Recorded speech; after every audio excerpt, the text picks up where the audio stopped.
لا يضر مع اسمه شيء في الأرض ولا في السماء وهو السميع العليم. Assalamualaikum warahmatullahi wabarakatuh. Waalaikumsalam. Salam sejahtera dan salam satu Mongolia. Yang saya kasih Ustaz Syafiq, Ustaz kita, imam muda kita, alhamdulillah, yang saya raikan pada malam ini Ustaz Azman Syafawi, bekas Malang Dewan Pemuda PAS Pusat. Sudah tentu yang baru saja berucap sebentar tadi, Tuan Haji Malik Muhammadiyah, Tuan Rumah PAS Cawangan, Ketua Cabang Keadilan, Saudara Yatin bin Sarpan, pegawai-pegawai keselamatan, ahli-ahli UMNO, ahli-ahli PAS, ahli-ahli keadilan, pegawai kerajaan, dan sudah tentulah yang paling kita raikan pada malam ini, tuan-tuan dan puan-puan penduduk tempatan. Jadi sebelum saya mula, saya cuma nak sampaikan satu mesej, baik kepada peminat-peminat Manchester United maupun pengadil. Kita tetap dengan pendirian bahawa penalti semalam tu tak adil, jawab di padang mahsyar nanti. Jadi kita geram itu tak betul punya penalti ni. Jadi tuan-tuan dan puan, yang kedua, kalau ada yang baca surat khabar utusan, hari ni siapa beli utusan?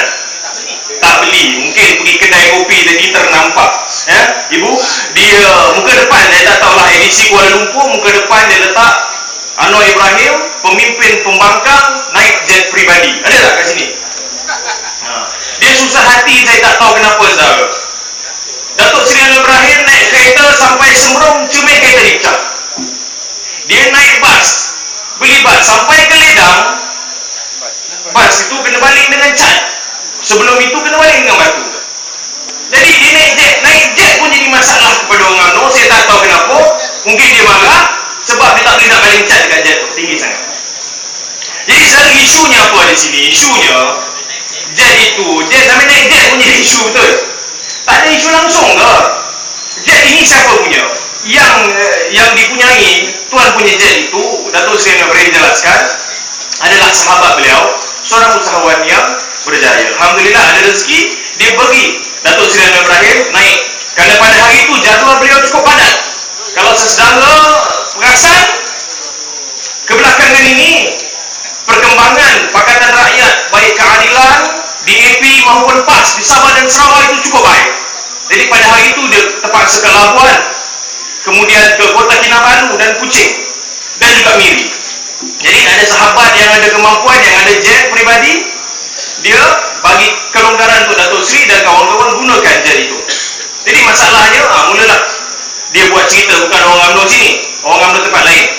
Dia bagi tahu itulah jet yang kononnya ditaja oleh Yahudi dan sebagainya. Jadi saudara, itu isu kedua saya nak bawa. Tadi selingan saja. Isu kedua hari ini saudara pun tahu cerita pasal ini Suaram. Kononnya Suaram ini dapat dana dari sebuah syarikat, sebuah organisasi luar, adalah untuk menjalankan kajian, penyelidikan dan membangunkan soal hak asasi manusia. Jadi saudara bayangkan, dalam banyak-banyak NGO, pasti ada NGO atau pertubuhan bukan kerajaan yang matlamatnya tidak selari dengan kehendak kerajaan pada hari. Jadi NGO Suaram ini salah satu darinya. Saudara, mengikut logik akal, memanglah kerajaan tidak akan berikan dana kepada sebuah badan yang akan kritik dia. Jadi menjadi tugas NGO ini untuk mencari dana. Ya? Dan tuan-tuan kalau nak tahu, sebentar lagi saya buktikan. Suara mengaku mereka memang terima dana daripada luar. Tetapi yang menjadi masalah sekarang ialah reaksi dan tindakan pemimpin-pemimpin UMNO melalui media mereka yang lagi tahu seolah-olah apabila kita dapat dana ini, seolah-olah nanti bila kita menang, dia memang dah tahu kita nak menang.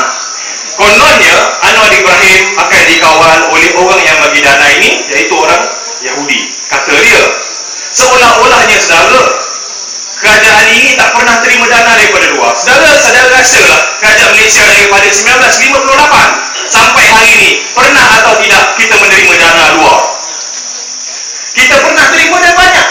Rekod ada mengata-kata. Cuma apabila benda itu tidak menguntungkan Barisan Nasional, sudah tentu dia takkan keluar.